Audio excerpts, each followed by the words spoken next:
You ever wake up from a long day of playing Diablo? You already leveled up 3 or 4 characters to 100 and you're like, man, I'm just tired. I'm just gonna find a nice little hole and just lay my fat ass down. But what do you do next? As a hardcore gamer, what do you want to do? Do you have something else on your hands? Something else to play? Wait, what just happened? Wait, wake up. What am I? Wait, this is not Diablo. What is Path of Exile? Man, oh man. Well, welcome everybody, Diablo fans alike. Welcome to Path of Exile. We're on the Crucible League. If you haven't played it before, these are the 7 base characters that you're allowed to play as. Pick any one that you like, and try your best to get as far as you can, because most likely you won't get to 100 on this one. Got you on there one. Got you there. You're not getting to 100 on this one.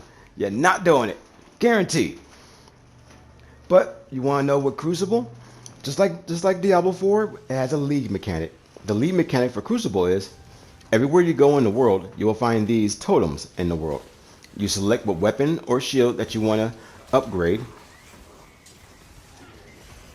Let me get these guys out of the way here.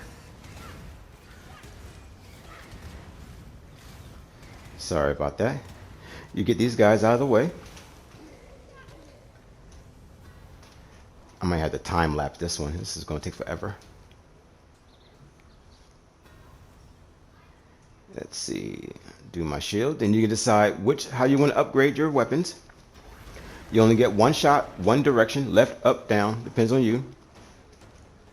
And then once you decide which way you want to go, you hit the corresponding button. For me, it's X because I'm on PlayStation. Computers probably A, B, C, D, E, F, G, H, I, J, K, L, M, N, O, P. It could be anything on computer because you can pinpoint. You can button move. You can switch buttons any way you want to on computer, and you can on PlayStation and Xbox as well. The higher you go up, the more difficult the mobs come out. So once you leave the circle, you fight the mob that comes out.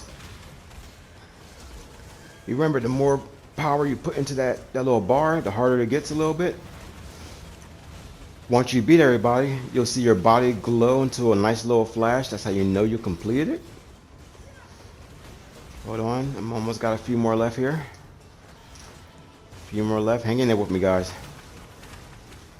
I'll make sure this will be the only short, long battle in here. I'll fast forward the rest of them. I'll make sure of that. All right.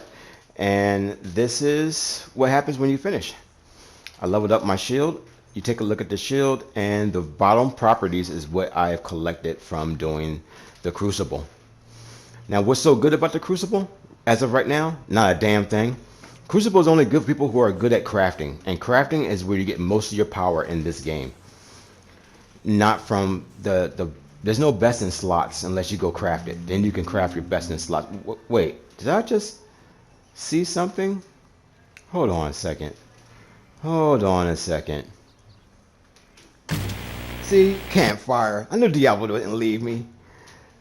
Oh, I like fire. Oh, look at this, flowers.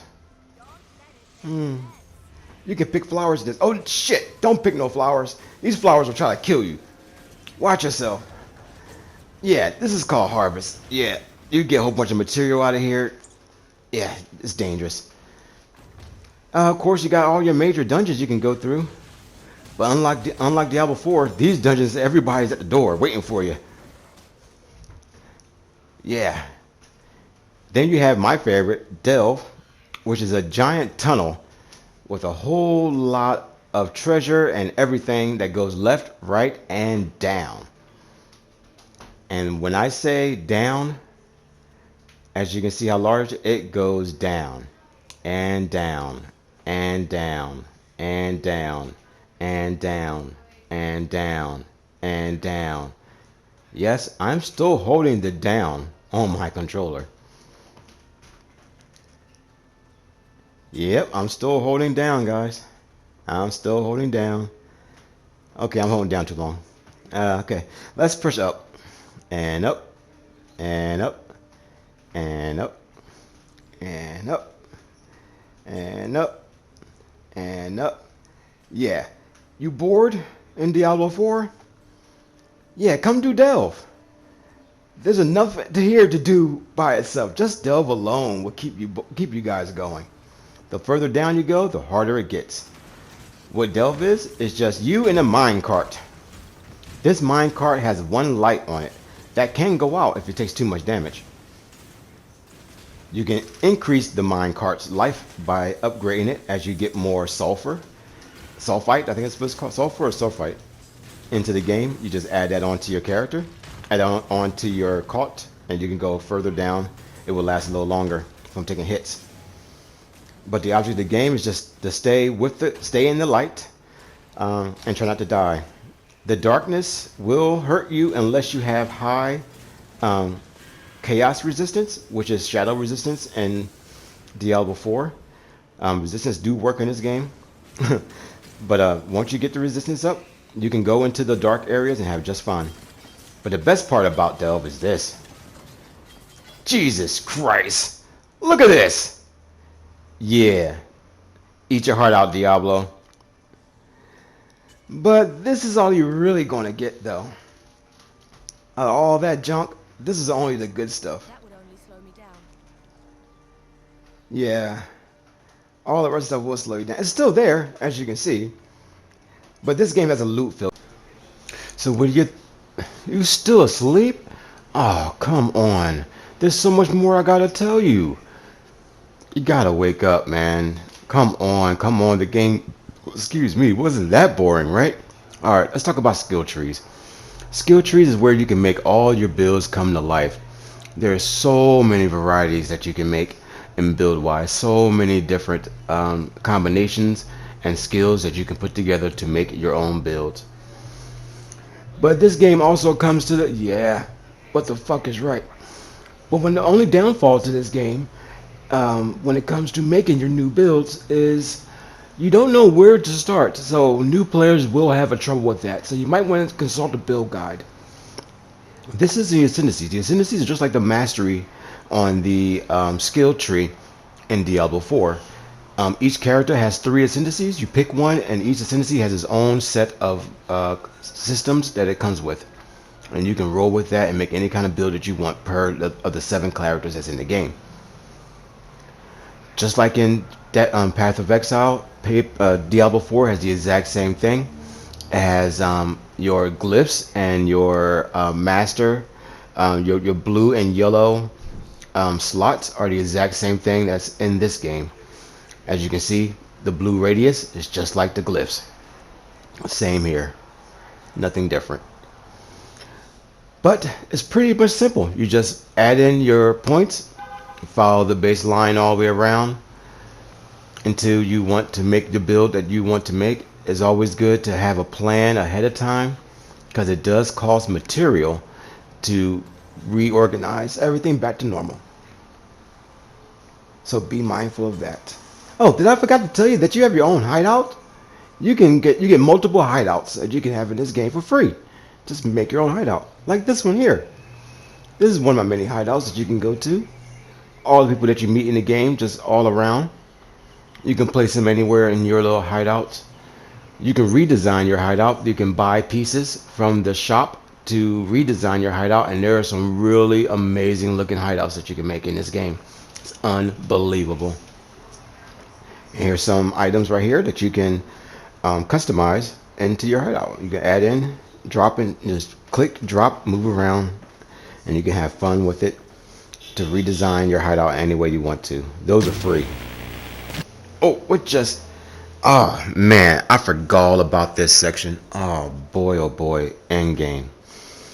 Alright, here we go. Endgame. I know both of you Diablo 4 guys are bored because of that endgame. This endgame is kind of the same thing. It's called maps. Maps are just like sigils. They're the exact same thing. You place the map into the map device and the maps will open up.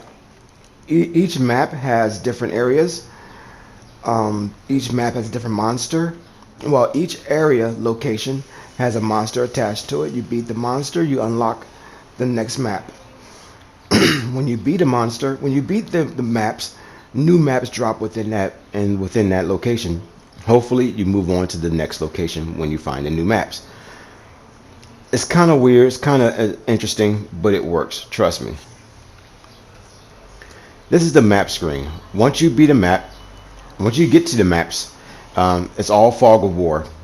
Every time you beat one, it unlocks the next one corresponding to that map. You beat one, it moves on to the next one that corresponds, that's connected to it. Like if you beat one that says Seattle, the one next to it will be Canada, you'll move over to Canada next. That kind of situation. Each map has its own set of difficulty. You can make it harder or stronger by using material on each individual map.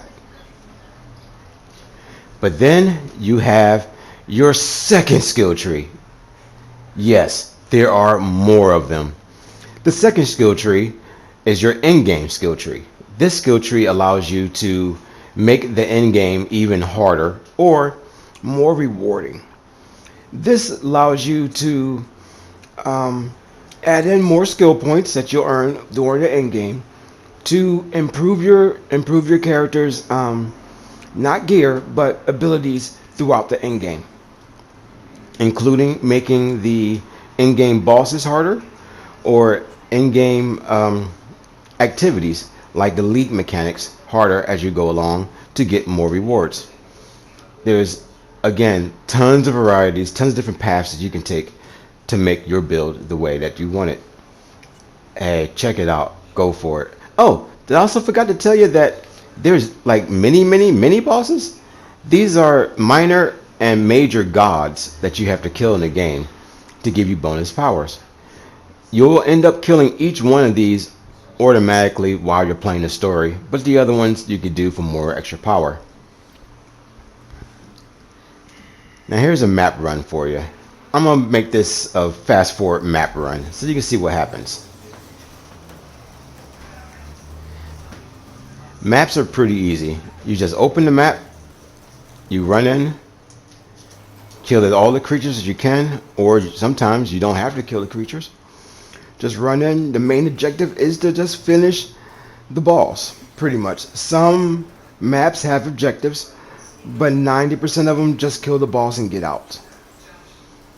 But once you kill the boss, you unlock the achievement for that map, and if you are lucky, you'll get another map to the next adjacent area, or a different area altogether. But if you die, like I just did, you'll lose the portal to go into the next map.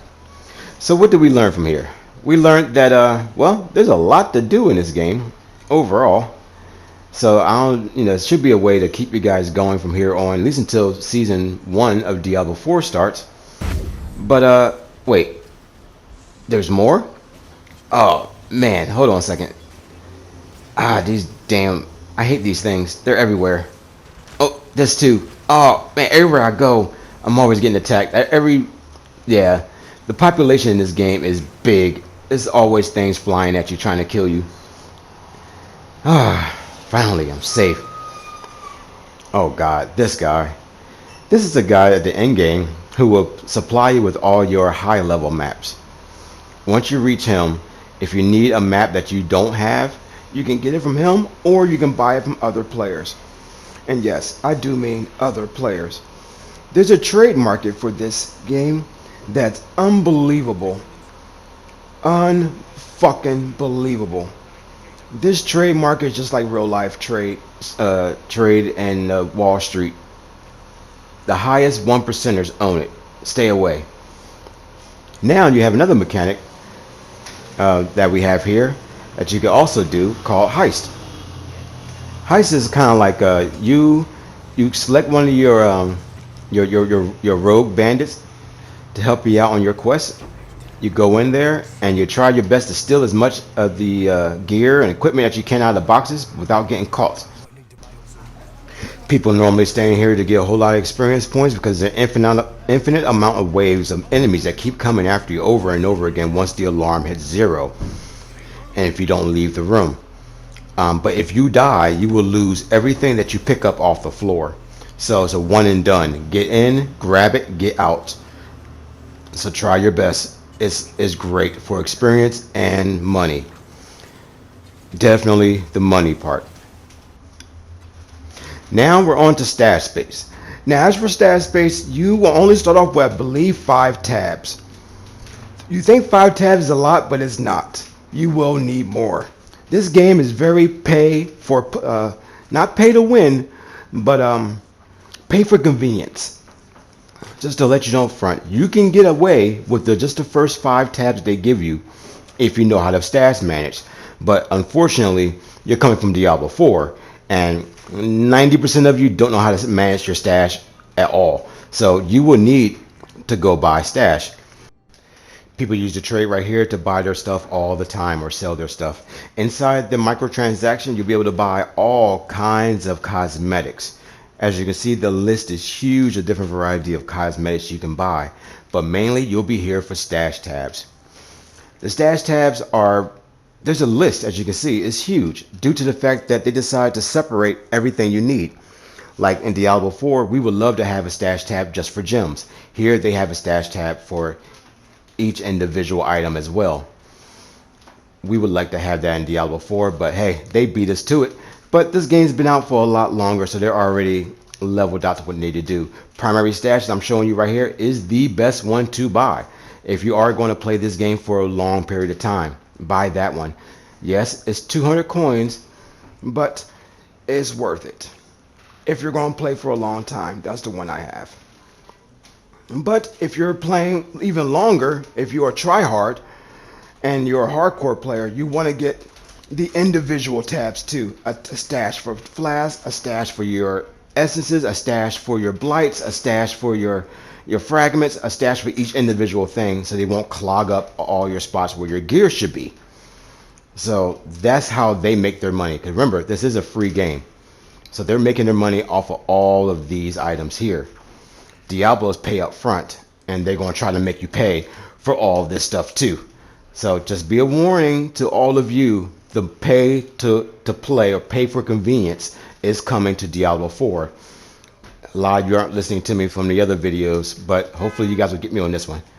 But this is how much it costs for 200 coins. Drum roll, please, please, please. 200 coins for 20 bucks. That's right, only $20. You're probably saying only. Yeah, I know, only is a lot of goddamn money.